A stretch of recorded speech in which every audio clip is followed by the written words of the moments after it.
Olá, pessoal, tudo bem? Vamos falar um pouco sobre cuidados paliativos em oncologia. É um tema bem importante para a área da saúde, para quem é da área da saúde ou quem pretende entrar para essa área. É um, é um assunto que não se discute com tanta frequência, então precisa também ter uma identificação com o assunto, uma curiosidade, mas que é bem interessante esse conhecimento para a vida da gente, para também fazer os cuidados necessários ao paciente. Então, falar um pouco de cuidados paliativos, precisa a gente conhecer alguns conceitos, como o conceito de morte, como o próprio conceito de doença oncológica ou câncer ou oncologia. Por quê? Para poder entender como a morte chega na vida do ser humano, como a morte chega na vida do paciente e como pode ser melhor conduzida pelo profissional. Então, a morte, na Idade Média, ela era chamada de morte domada. Era uma morte que ela era vivenciada por várias pessoas, ela era tida como um evento para a sociedade. Então, as pessoas elas morriam no seu domicílio, as pessoas iam visitar familiares, vizinhos, as crianças também conviviam com essas pessoas no final da vida. Então, ela era uma morte que ela era mais falada, mais controlada, mais domada, vamos assim dizer. Então, ela era uma morte mais humanizada. Então, a pessoa ela estava no seu sofrimento, no seu final, no seu fim de vida, mas ela estava compartilhando esse momento com pessoas. E era um momento em que a comunidade visitava, que servia comida na casa. Então, era como se fosse um evento social e coletivo. E aí, quando a gente entra no século XX, vem um outro conceito, que é a morte interdita. Já vem esse conceito de morte, ele já entra como um tabu para as pessoas. Ele é pouco discutido, a morte ela é pouco discutida. Acaba que deixa de ser um evento coletivo para ser um evento solitário. E aí a morte que antes acontecia no domicílio do paciente, da pessoa, ela começa a ir para dentro dos hospitais. E não só isso, porque os hospitais, eles acaba que é meio conflituoso. O hospital ele existe para trazer a vida, devolver a vida, a saúde. E as pessoas começaram a ir para passar o fim da sua vida e morrer dentro do hospital. Isso limitou muito o convívio dessas pessoas de fim de vida com sua família, com seus amigos, com sua comunidade. E essa morte ela foi ficando cada vez mais solitária, uma vez que muitos desses pacientes morriam dentro de um leito de UTI, que ainda era mais restrito a uma equipe intensivista. Então não se falava muito da morte para os doentes no século XX. Pouco se discutia, pouco se tirava dúvidas e dessa forma muitas pessoas acabavam morrendo com seus conflitos ainda mal resolvidos e seus familiares também acabavam não vivendo o luto da forma mais adequada. E aí, partindo da necessidade de rehumanizar o morrer, é que veio essa mulher tão revolucionária, que é a Cicely Saunders. Ela nasceu na Inglaterra, numa cidade perto de Londres, e Cicely, ela revolucionou a questão dos cuidados paliativos. Ela foi uma mulher que começou a estudar enfermagem e ela convivia de perto com os pacientes, convivia com a dor dos pacientes. Ela via muito sofrimento desses pacientes no final de vida e ela percebeu que a dor do paciente não era só a dor física, era uma dor também social, tanto do paciente como do seu acompanhante e seu familiar. E por conta disso, ela viu a necessidade de estudar o serviço social. E aí, Cicely, além de enfermeira, passou a ser assistente social. Como inquieta para sua época, ela achou que deveria estudar um pouco mais e acabou estudando medicina. Dessa forma, ela conseguiu conduzir cuidados paliativos quase como uma equipe multiprofissional em uma pessoa só, né? Então, aí ela era enfermeira, médica e assistente social, praticamente uma equipe multiprofissional para cuidar de um paciente. Em 1967, ela, com esse conceito de humanização, de trazer a família mais próxima do paciente, minimizar o sofrimento psíquico, trazer um conforto para a pessoa que está próximo de morrer, é inaugurado o primeiro hospice. O hospice, ele é um local que foi criado para poder as pessoas terem um conforto maior, tendo uma assistência de saúde próximo da sua família. Então, isso na Europa aconteceu em 1967. Já no Brasil, foi acontecendo depois dos anos 2000. Então, demorou muito. No Brasil, a gente ainda para chegar a esse conceito de humanização, de cuidados paliativos de forma humanizada, demorou muito comparado com a Europa. E aí vem esses marcos históricos aqui do nosso país. O primeiro serviço de cuidados paliativos no Brasil surgiu no Rio Grande do Sul em 1983. No entanto, ele não era propriamente um hospice, mas já era um primórdio disso, vamos dizer assim, um embrião, e seguido da Santa Casa de Misericórdia de São Paulo, em 1986. E logo após, em Santa Catarina, em Paraná, e foi em 2013. Um dos serviços que merece destaque também é o Instituto Nacional do Câncer. Em Curitiba, aqui no Brasil, tem um hospice que ele é muito sofisticado, é uma referência para o país. E como é que ele surge, quais são as suas diretrizes, o que é que ele prega? É um espaço muito amplo e isso é um padrão, vamos dizer assim, no mundo todo, nos hospices que existem no mundo, porque ele precisa trazer esse conceito de humanização para dentro do serviço de saúde. Então, ele é sim um serviço de saúde, mas ele é diferenciado. E lá em Curitiba, esse serviço ele pode acontecer de duas modalidades, ou para o paciente passar o dia, ou ele pode chegar a ficar nesse serviço por 24 horas, sendo cuidado por uma equipe multiprofissional. Então, qual é o diferencial dele para um hospital? Nesse serviço, o paciente ele tem a possibilidade de levar a sua mobília para dentro do apartamento, para dentro da sua suíte, ou objetos de decoração. Para quê? Para que ele se sinta mais acolhido, para que ele se sinta mais conectado com o seu domicílio, com a sua família, com os seus pertences, com a sua identidade. Então, esse serviço ele é muito amplo. Para vocês terem uma ideia, ele tem em torno de 1.500 metros quadrados, com jardim, espaço de convivência, que as pessoas podem visitar, os familiares podem visitar o paciente a qualquer momento, não existe restrição para visita, crianças podem visitar e também até os animais.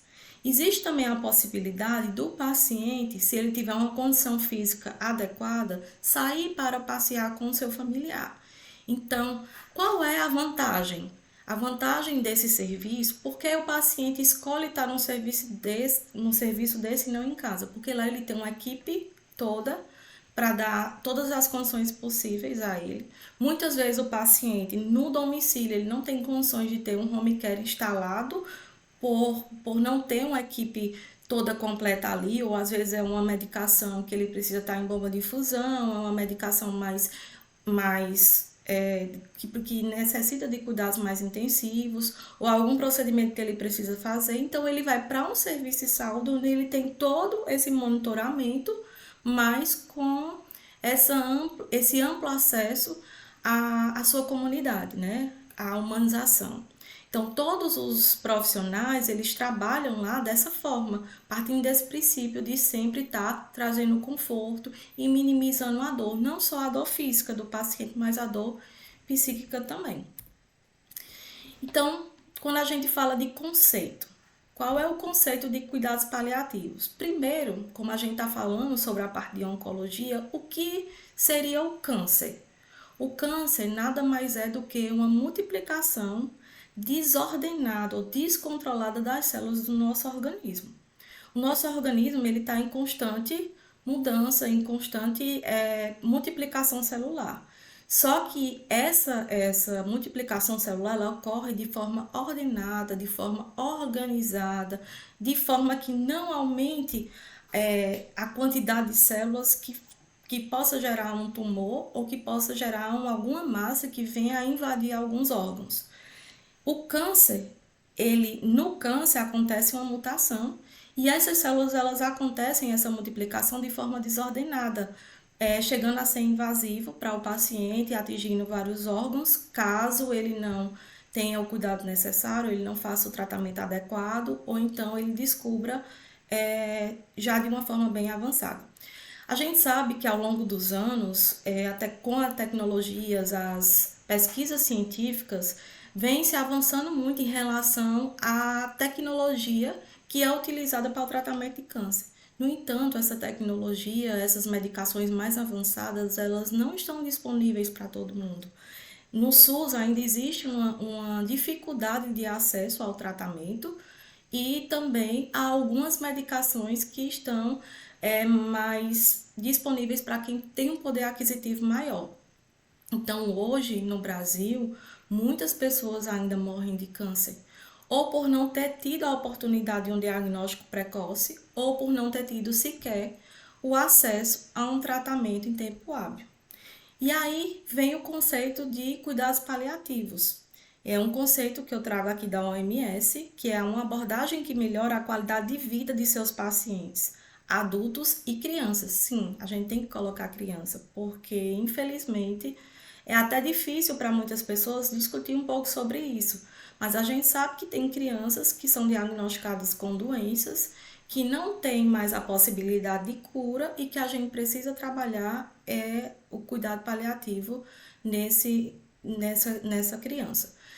E famílias que enfrentam problemas associados a doenças que ameaçam a vida. Então, o cuidado paliativo, ele não está vinculado à eutanásia. Tem pessoas que ainda têm esse mito ou que passa ou que tem um pensamento de que cuidados paliativos está vinculado à eutanásia ou então em abreviar a vida, ou é um paciente que você não vai mais investir nele em termos de tratamento, ou é um paciente que não tem mais o que fazer. Pelo contrário, tem muito a ser feito pelo paciente quando ele é diagnosticado em paliação. Então, previne e alivia o sofrimento através da identificação precoce, avaliação correta e tratamento da dor e outros problemas físicos, psicossociais ou espirituais. Então, sempre tem que ser trabalhado isso: corpo, mente e espírito. E quando a gente fala de espírito, a gente não está falando de religiosidade, e sim do que a pessoa acredita, do que a pessoa a conexão que existe entre ela, seu espírito, sua alma. Então, vai muito além da religiosidade. Em cuidados paliativos, a gente precisa esclarecer alguns princípios para se trabalhar nessa área, que é promover o alívio da dor e outros sintomas desagradáveis. Então, é possível sim a gente reduzir a dor do paciente. Essa dor, ela pode ser uma dor não só física, ela pode ser uma dor que, como muitos autores costumam chamar, a dor da alma, né? Então, a gente tem que olhar o paciente em sua totalidade. Afirmar a vida e considerar a morte como um processo normal da vida. Lembram aquele primeiro slide que eu falei na Idade Média, como ela era vista, né? A morte ela era falada, ela era discutida, porque a morte é a única certeza que nós temos na vida. Então, precisa-se sim discutir, falar sobre ela. E ainda hoje, a gente tem muito receio de tocar nesse assunto. A gente, em muitas famílias, não tem esse preparo ou não se discute sobre isso. E aí precisa, quando é instalado um processo de um adoecimento que não tem mais a possibilidade de cura, a família ela pega de surpresa e o paciente também. E provoca impactos emocionais que podem trazer um resultado negativo para a vida e para o percurso do tratamento do paciente. Então, outro princípio dos cuidados paliativos é nem acelerar, nem adiar a morte. Então, é você deixar acontecer no tempo natural, de forma que a gente consiga aliviar o sofrimento do paciente. E esse alívio, ele não é apenas medicamentoso, ele é na sua totalidade. Oferecer um sistema de suporte que possibilite o paciente viver tão ativamente quanto possível até o momento da sua morte. Precisa-se sim conversar sobre isso. Na hora que o profissional ele vai abordar a família ou o próprio paciente e discutir sobre cuidados paliativos, precisa se sentar, tirar todas as dúvidas, explicar, porque muitas vezes o paciente vê como uma sentença e que ele vai viver pouco tempo. E hoje a gente sabe que com os recursos que temos no mercado e o conhecimento científico que se tem hoje, tem pacientes que vivem anos com qualidade. Então não é viver por viver, viver de qualquer jeito, viver com sofrimento, é viver com qualidade de vida. Oferecer sistema de suporte para auxiliar os familiares durante a doença do paciente e enfrentar o luto. Então, é um dos princípios, sim, o enfrentamento do luto, dar esse suporte à família. Por isso que nessa abordagem de cuidados paliativos é impossível se trabalhar apenas com um profissional. É necessário e é obrigatório, como tem o próximo princípio, a abordagem multiprofissional.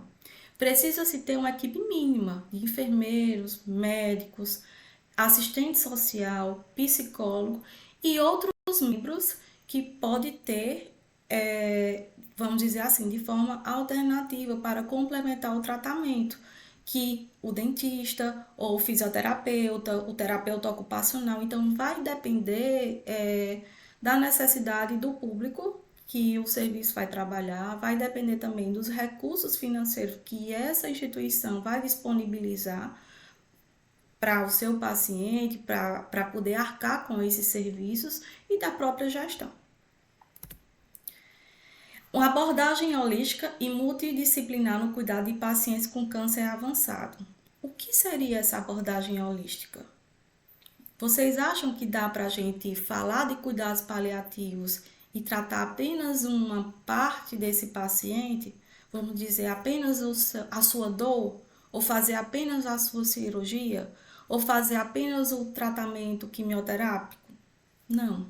Então, com a abordagem holística e multidisciplinar, o cuidado ao paciente com câncer avançado pode garantir uma assistência mais completa e eficiente. É ver o paciente como um todo, é ver o paciente de forma integral, é ver o paciente com suas peculiaridades de forma individual. Então, quando a gente fala de cuidados paliativos, é diferente da gente fazer um tratamento, vamos dizer, um tratamento de pneumonia, que geralmente tem um protocolo que se você usa aquele tipo de antibiótico, se ele não responder, ele vai usar esse. Existe um protocolo bem amarrado, os tipos de exame e tudo mais.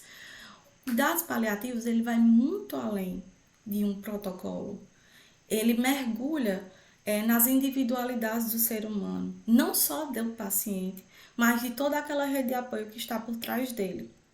Então, esse método, ele busca considerar todos os aspectos do paciente, inclusive suas necessidades emocionais e espirituais, e não apenas tratar as questões médicas relacionadas ao câncer.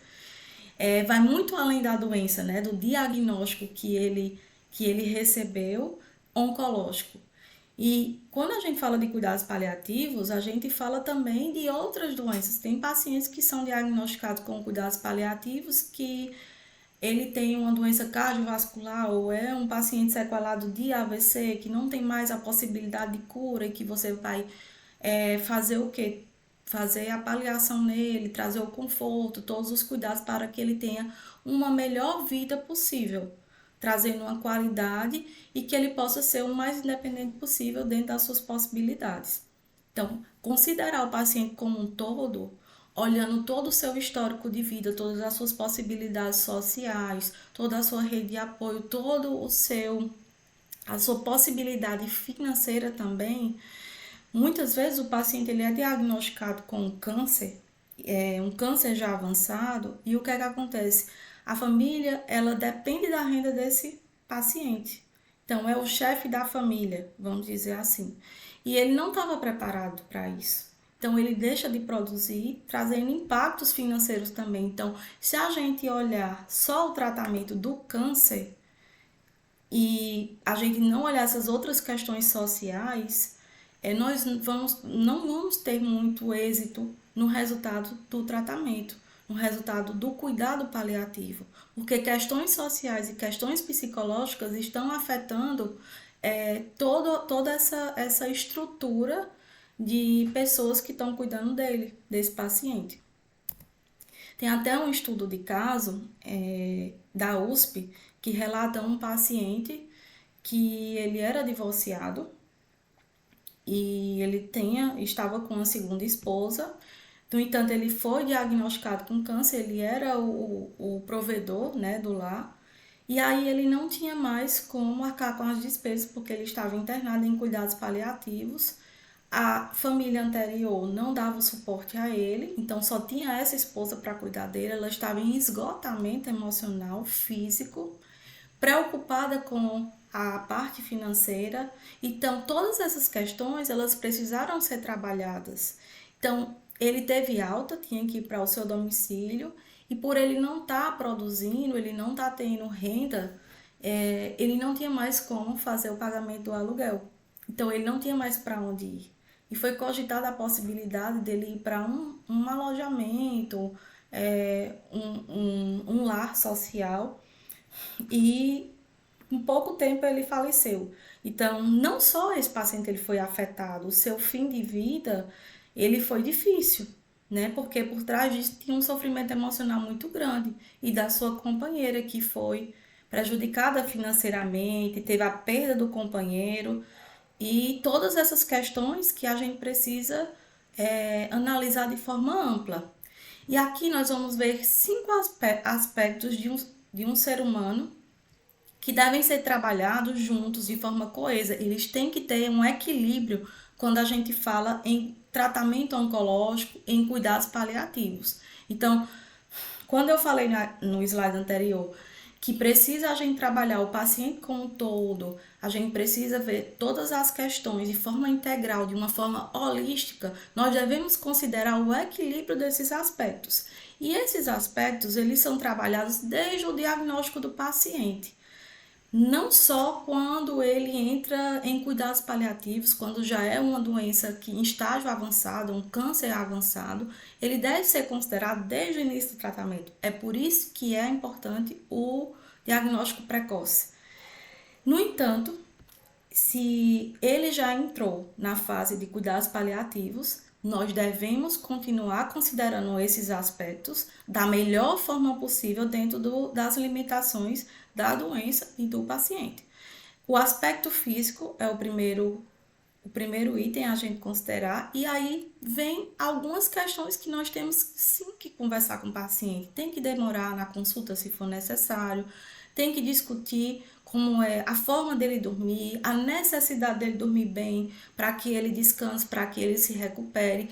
E aí você tem que analisar direitinho, porque às vezes você diz para o paciente dormir bem, no entanto ele está tendo uma dor muito desgastante, uma dor que está prejudicando o sono dele. Então, não é só você dizer para dormir, você precisa entender qual é a condição desse paciente, se ele consegue ter um descanso necessário, se o sono dele está sendo reparador, para que o organismo dele consiga reagir ao tratamento, consiga responder bem às drogas. Então, esse descanso, ele pode ser prejudicado pela doença, como por si só, ele pode ser prejudicado pela dor física, mas ele também pode ser prejudicado por questões emocionais, por preocupação de como a vida dele está sendo impactada, como a família dele também está sendo impactada. É por isso que o acompanhamento psicossocial ele é tão fundamental nesse sentido. Ter uma alimentação saudável e evitar alimentos ruins para a saúde. É importante esclarecer o que é uma alimentação saudável. Não basta a gente dizer precisa-se ter uma alimentação saudável, é preciso a gente discutir quais são os alimentos que ele pode consumir e também qual é a realidade desse paciente. Porque existe uma análise que tem que ser sim levada em conta, que são os recursos financeiros que ele tem para poder fazer a aquisição dos produtos que ele vai consumir. Não adianta você, ou o profissional, o nutricionista, ou o próprio médico, ou a equipe de enfermagem relatar que ele tem que consumir alimentos ricos em fibras e fazer uma prescrição que ele não vai ter condição de fazer a aquisição, porque ele não vai ele vai se frustrar, ele não vai ter como fazer essa dieta adequada e o organismo dele vai ser prejudicado nesse sentido. Então, entender as questões sociais, as questões financeiras, elas acabam elas acabam sendo fundamentais para se discutir uma alimentação saudável dentro daquilo que o paciente pode comprar. Quando isso não é possível, porque nós sabemos que nós moramos num país que tem casos de extrema pobreza, então o serviço social ele entra muito nessa área, para trabalhar essa área, como vai ser ofertado o alimento para esse paciente, como pode ser feita a aquisição, quais são os programas sociais que ele pode ser envolvido. Praticar atividade física regular, isso é algo que se discute desde da prevenção do câncer. Mas quando a gente vem para a parte de cuidados paliativos, nós podemos sim considerar a atividade física para o paciente. No entanto, é dentro do que ele pode fazer. Não adianta dizer que o paciente deve fazer uma caminhada que vai fazer bem para a saúde dele, que vai fazer bem para a quantidade de neurotransmissores que ele vai ter, mas esse paciente sequer consegue ficar em pé porque está extremamente debilitado. Então, tudo tem que ser de acordo com a realidade do paciente. Não fumar e evitar o consumo excessivo de álcool. Quando a gente fala desses aspectos, dessas boas práticas, a gente leva em consideração a qualidade de vida e também a possibilidade da doença não se propagar mais ainda. Então, são aspectos que são considerados na prevenção da doença, como também no seu percurso. O aspecto emocional, importantíssimo, embora tenhamos profissionais que, infelizmente, não discutem isso com o paciente, ou existem serviços que não tem profissionais necessários para fazer essa abordagem, mas ela é fundamental. Não dá para falar de cuidados paliativos ou de uma abordagem holística sem ter essa abordagem emocional, sem ter uma equipe preparada, uma equipe muito bem treinada para poder conduzir toda essa situação. Procure terapia quando necessário, é um dos aspectos que a gente orienta, mas essa terapia, esse acolhimento inicial e essa abordagem psicológica adequada, ela deve acontecer no serviço que o paciente procurar. Se vier na atenção básica, ela tem que ser ofertada na atenção básica. Se é num serviço especializado, tem que ser ofertado lá. Quando a gente lembra aqui de SUS, né? Então, o paciente ele tem que ser visto como um todo, de forma integral, o acesso é universal. Então, tem que estar disponível sim. O ideal e o que tem na legislação é que isso aconteça. Praticar a meditação. A prática da meditação, ela é uma prática que está sendo cada vez mais difundida, porque ela traz uma condição mental para o paciente de relaxamento, é uma conexão que ele tem consigo mesmo. Então, praticar a meditação é você orientar, mas você também explicar, tirar as dúvidas de como deve ser feito. Isso pode ser feito no consultório. Uma outra possibilidade também é ter vídeos que você possa disponibilizar para o paciente, até via WhatsApp. Muitos pacientes hoje têm WhatsApp e ele pode ter isso, ou para o familiar, para poder ajudar ele nesse sentido e incentivar naqueles momentos mais difíceis. Gerenciar o estresse, a gente sabe que o estresse é muito simples a gente dizer não tenha estresse na sua vida, mas é impossível isso não acontecer. Não tem uma vida que não tenha um estresse uma vez ou outra, ou nesses momentos de adoecimento, geralmente tem uma quantidade muito maior de estresse na vida, não só dele, mas de todos que estão em volta. E então, o gerenciamento desse estresse, ele deve ser feito não só em uma orientação, mas sim em um acompanhamento durante todo o tratamento, tirando suas dúvidas, verificando as suas necessidades, fazendo uma abordagem de forma muito profissional. Registrar os pensamentos e sentimentos é importante, né? Então, assim, uma coisa que se faz, uma prática muito comum e simples, muito simples, em cuidados paliativos ou no próprio tratamento oncológico e em muitos outros tratamentos é fazer o registro num diário do que ele está pensando naquele dia, os sentimentos. É uma forma dele externar. Às vezes ele não quer relatar para um familiar, ele não quer relatar para o acompanhante, ou é um paciente solitário, que não tem uma rede de apoio. Então, ele relatar ali num diário, num caderno, registrar os pensamentos e talvez levar para quem está acompanhando ele, é uma forma dele conseguir expressar, colocar para fora todo esse sentimento que vem me angustiando. Faça listas com o que você é grato para cultivar a positividade. É uma tarefa simples. Quando a gente orienta e a gente fala das coisas positivas da vida, porque às vezes a pessoa está tão mergulhada no sofrimento, mergulhada no seu aspecto da doença, e hoje com o avanço da tecnologia, a informação ela é muito fácil, ela está na palma da mão. Então, muitas pessoas acabam consultando a internet para verificar quais são os sintomas, quantos dias, meses de vida pode ter. E tudo isso pode fazer ele mergulhar num emaranhado de negatividade. Então, é importante sim a gente incentivar a positividade, saber por que ser grato, saber das coisas boas que a gente construiu durante a vida, o que pode ser feito. Ele não está limitado a somente pensar na morte. Pelo contrário, ele tem uma vida que pode ser sim vivida, que pode ser feita com muita coisa boa ainda. E isso tem que ser alimentado, isso tem que ser cultivado dentro da realidade de cada um. Um outro aspecto, não menos importante, por sinal muito relevante, é o aspecto social. Reserve um tempo para estar com as pessoas que você gosta. Conviver, estar em comunidade é muito importante. É por isso que muitos idosos, durante essa fase da vida, eles sofrem muito, porque é um momento que muitos já têm perdido o seu companheiro, os filhos já não vivem mais com ele, então são idosos mais solitários. Ou então o paciente ele é diagnosticado com uma doença mais grave e ele mesmo se recolhe. Então é importante conviver em comunidade, é importante procurar ter amigos, é importante praticar uma atividade física, você tá ali conversando com pessoas, você dividir, você saber que pode contar com alguém, saber que está sendo amparado. Antigamente, tinha-se mais esse convívio, né, com as pessoas conversavam muito na calçada, as brincadeiras elas eram compartilhadas, as crianças brincavam em suas ruas porque era mais seguro. Hoje, com a tecnologia deixou as pessoas de forma mais isolada.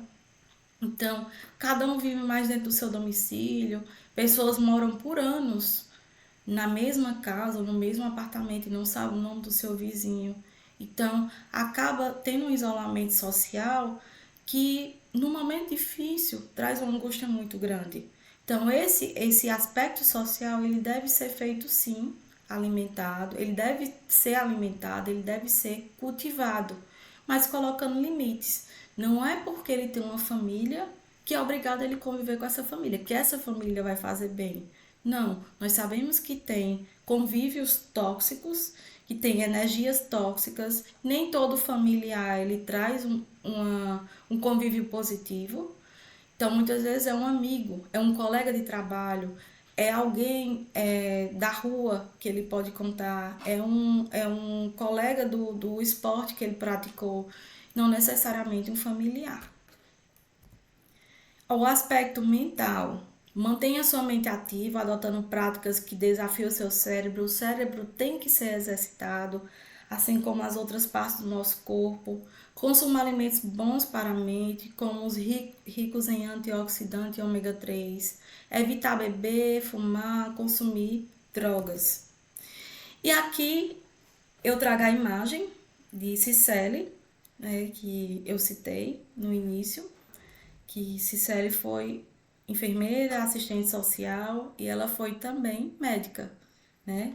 Ela, ela prestou todos os seus cuidados e na Europa ela foi condecorada pela Rainha da Inglaterra por ter prestado muito serviço, né, ao país de forma positiva. Então, era uma pessoa extremamente humanizada, um profissional que, vamos dizer assim, deu o primeiro passo em relação a cuidados paliativos.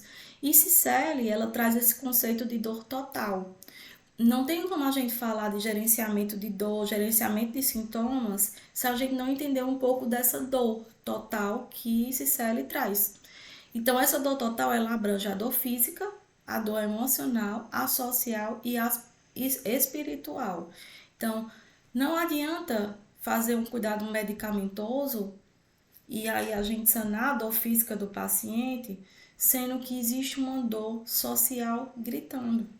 E essa dor social, ela vai impactar na dor emocional. Ou às vezes é uma dor espiritual que deixa muito fragilizada a dor emocional. Então, trabalhar de forma muito profissional e de forma holística é a gente também entender esse conceito de Cicely que foi implantado em 1967, 68 e que é sim muito ativo até hoje. Precisa ser revisto sempre, precisa ser revisado diariamente por cada profissional que trabalha nessa área.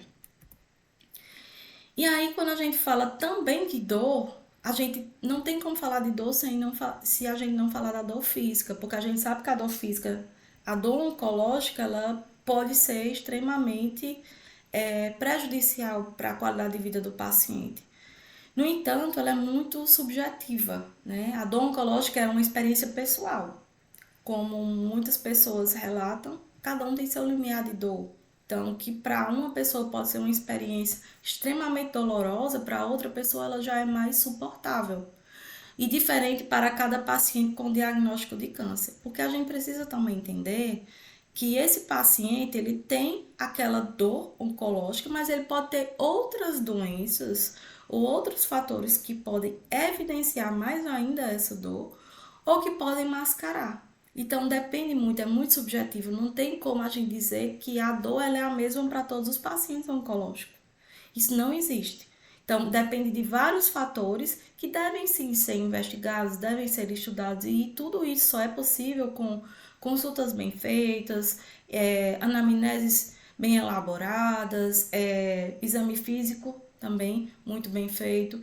Então, o esquema para controlar a dor, ele deve levar em consideração o diagnóstico. Qual é o diagnóstico? Qual é o câncer que esse paciente tem? O estadiamento da doença, como é que está? Outros problemas de saúde, se essa pessoa ela já faz medicamento, uso de medicamento, de algum outro medicamento, se é uma pessoa que fez a vida toda um tratamento para dor, então foi uma pessoa que já passou por uso de muitos analgésicos e já não responde mais, tudo isso precisa ser estudado, precisa ser investigado para fazer uma avaliação correta da dor. Então, tem escalas que a gente pode estar utilizando, né? E a gente pode classificar, pedir para o paciente classificar essa dor de 0 a 10. 0 seria na escala seria o paciente estar sem dor e 10 a dor mais insuportável para ele, a pior dor que ele já sentiu na vida. Então, a pior dor para aquele paciente pode ser muito diferente para o outro paciente, porque ele já teve uma experiência, o outro paciente pode ter tido uma experiência de dor muito pior, por outro diagnóstico, por outra patologia ou por outros fatores que estavam por trás da doença. E aí, quando a gente fala de histórico de dor, a gente precisa levar em consideração muitos aspectos, como palavras para descrever a dor. Você pode estar incentivando o paciente a usar palavras para associar a dor, ou que ajudem no vocabulário para que ele expresse como essa dor, a intensidade da dor, ele vai usar tal palavra para uma dor mais leve, e pode usar uma outra palavra para uma dor mais intensa. Então, descrever e a gente tá ajudando o paciente nisso é muito importante, porque ele vai criando um histórico que você que está acompanhando ele durante toda essa jornada vai entender ao longo do tratamento, ao longo do convívio, qual é a intensidade dessa dor. Qualquer atividade que possa aumentar ou diminuir a dor, ela tem que ser verbalizada. Então, é importante que ele diga ao profissional, por exemplo, quando ele caminha, ele sente uma dor maior, ou então quando ele faz um esforço mínimo, ou quando toma um banho de água fria, a dor aumenta, ou quando ele é aquecido, a dor ela é aliviada, então ela precisa ser vista também a atividade que possa intensificar ou possa diminuir a dor. Isso vai ajudar na condução do conforto para o paciente. Nome, dose, horário de administração dos medicamentos contra dor. É importante que, se ele puder já dizer no passado quais foram os medicamentos que ele respondeu à dor, ao tratamento de dor, mesmo antes dele ser diagnosticado com câncer, é importante para que o profissional que vai fazer o tratamento, no caso o médico, ele possa saber quais eram os analgésicos e quais eram as medicações que o paciente já respondia, para ele saber como ele vai começar esse tratamento, até onde ele vai poder chegar, de quanto em quanto tempo ele vai poder fazer os ajustes necessários. Outros métodos para alívio da dor é o repouso, técnica de relaxamento, distração ou estimulação cutânea. Classificação da dor no momento em que você use uma escala de dor. Avaliação da dor de 1 a 2 horas após a utilização de medidas de alívio de dor. Então, para entender também, isso aqui, essa avaliação ela é super importante para entender se o paciente está respondendo à medicação. E aí é extremamente importante a ação do profissional farmacêutico, porque ele vai saber, o farmacêutico, ele tem um conhecimento mais aprofundado, é um profissional que tem um conhecimento mais aprofundado das interações medicamentosas, de quais as medicações podem ser potencializadas, quais as medicações que não podem ser feitas o uso com outra medicação para não inibir o efeito. Então, tudo isso é crucial durante a condução do tratamento. Como a dor interfere nas suas atividades normais, avaliação da dor durante todo o dia, como dormir, comer, fazer sexo ou trabalhar, e os eventuais efeitos colaterais devido aos medicamentos. Esses efeitos colaterais, eles vão ser variados de acordo com a droga que vai ser administrada e também com a reação do organismo do tratamento, do paciente.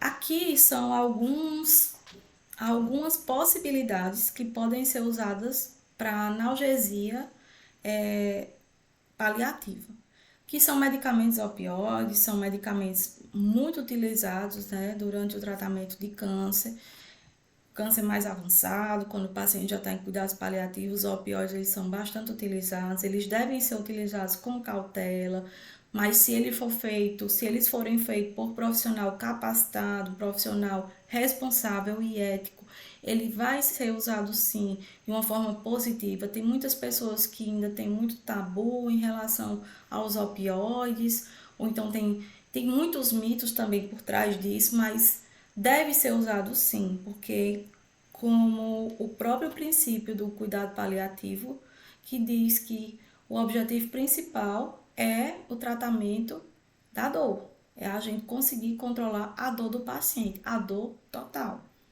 Então, outras drogas ou outros tratamentos também podem ser utilizados como coadjuvantes ou também para potencializar o efeito de opioides ou de outras medicações, que são os anti-inflamatórios esteroides e não esteroides, né, que devem ser usados com cautela, porque os esteroides, que são os corticoides, eles podem trazer uma repercussão, ele pode diminuir mais ainda a imunidade do paciente, ele pode trazer até também uma dependência, tem que ser feito um desmame dele, um desmame adequado para que ele não traga também repercussões negativas para o organismo do paciente. Os não esteroides, que são os AINES, eles devem ser usados com cautela, porque ele pode, se ele for feito de forma indiscriminada, se ele não for feito com acompanhamento médico adequado, ele pode trazer um efeito muito negativo para o sistema renal do paciente. Relaxantes musculares, eles podem ser associados também a anticonvulsivantes, antidepressivos. Cirurgia sim, pode ser utilizada em cuidados paliativos. Como eu disse a vocês, cuidados paliativos, ele não é feito quando o paciente não tem mais o que o que melhorar, vamos dizer assim. Cuidados paliativos, eles são utilizados para trazer uma condição melhor para o paciente. Então, é a gente trazer uma vida melhor para o paciente. Tem muito a ser feito. Então, muitas vezes o paciente está tendo uma dor muito grande porque tem uma massa tumoral que está comprimindo alguma área do seu organismo e sim deve ser feita a cirurgia. Não é deixar o paciente morrer com aquela dor, naquele sofrimento. A cirurgia ela serve para descomprimir muitas vezes e aí traz um conforto maior. Essa cirurgia ela é feita com avaliação médica, a escolha dela, junto com os familiares, junto com o próprio paciente, porque é a partir daí que ele vai entender que se não fizer a medicação, não vai mais fazer o efeito, porque chega um limite que o organismo não consegue mais ter esse controle da dor só com a medicação, porque essa massa tumoral está comprimindo muitas outras áreas. Então, a tendência é ela crescer cada vez mais. E as terapias alternativas? Nós temos a acupuntura, tem atividades de yoga que pode ser utilizada. A medicina chinesa ela vem para ajudar muito também nisso. Essas técnicas de relaxamento também, Tai Chi Chuan, tem outras, um mundo de possibilidades hoje que podem ser utilizadas como aromaterapia, alguns óleos que podem trazer um conforto para o paciente, um relaxamento maior, como o óleo de lavanda, óleos essenciais, tudo isso também traz outras possibilidades de tratamento que não só corresponde ao medicamento. Promoção da qualidade de vida e o suporte psicossocial para pacientes e familiares. Então, o que a OMS define como qualidade de vida? Que é um dos pilares, vamos dizer assim, o principal quando a gente fala de cuidado paliativo, é trazer a qualidade de vida para o paciente.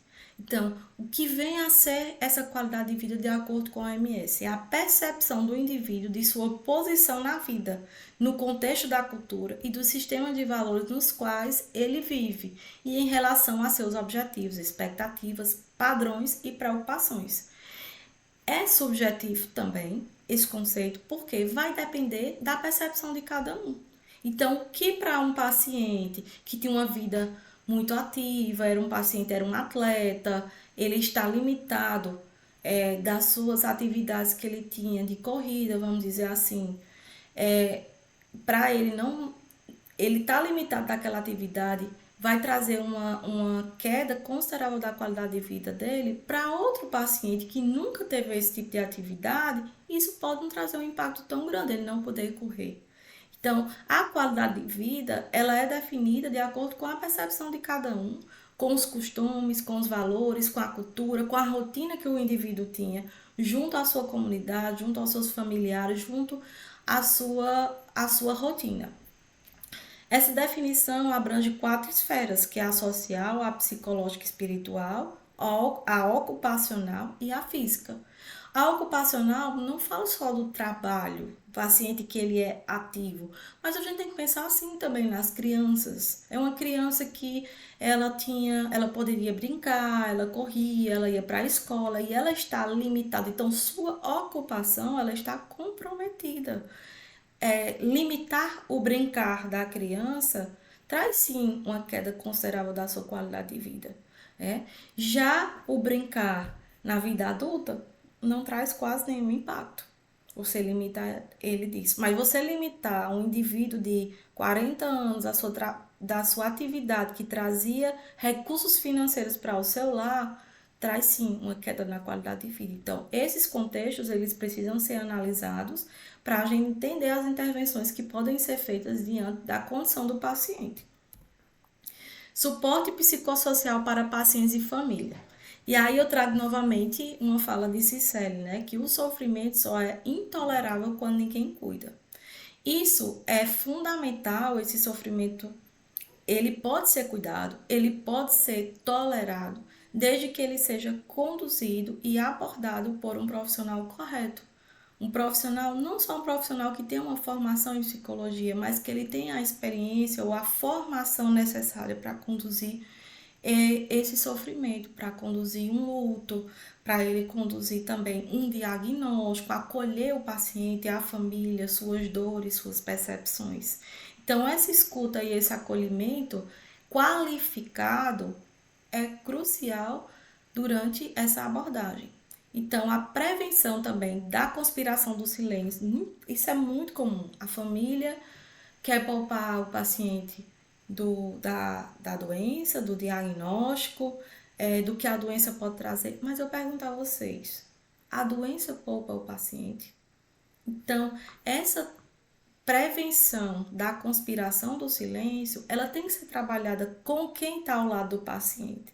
Então, dizer o que o paciente tem, a doença, como é conversar com o paciente, ser claro com ele, o profissional de saúde, ser claro com ele sobre a questão do que pode ser trabalhado, de como o percurso da doença dele pode ser conduzido, de quais os sintomas podem ser avançados, de como, quais são os sintomas que ele pode perceber numa situação de piora. É um direito do paciente saber disso. E ele sabendo disso, ele não está sendo, não é ele não ser poupado, e sim é ele entender o seu próprio organismo e saber dividir também com quem está fazendo o acompanhamento, saber verbalizar para os profissionais o que ele sente, suas preocupações, a sua sintomatologia. Intervenção em luto antecipatório e luto pós-morte também é uma abordagem que deve ser feita pelo profissional de psicologia. A intervenção do luto antecipatório, alguns autores eles, é, eles dizem que esse luto antecipatório ele começa a partir do diagnóstico. Por que a partir do diagnóstico? Porque muitas vezes esse diagnóstico ele já começa a impactar na rotina do paciente.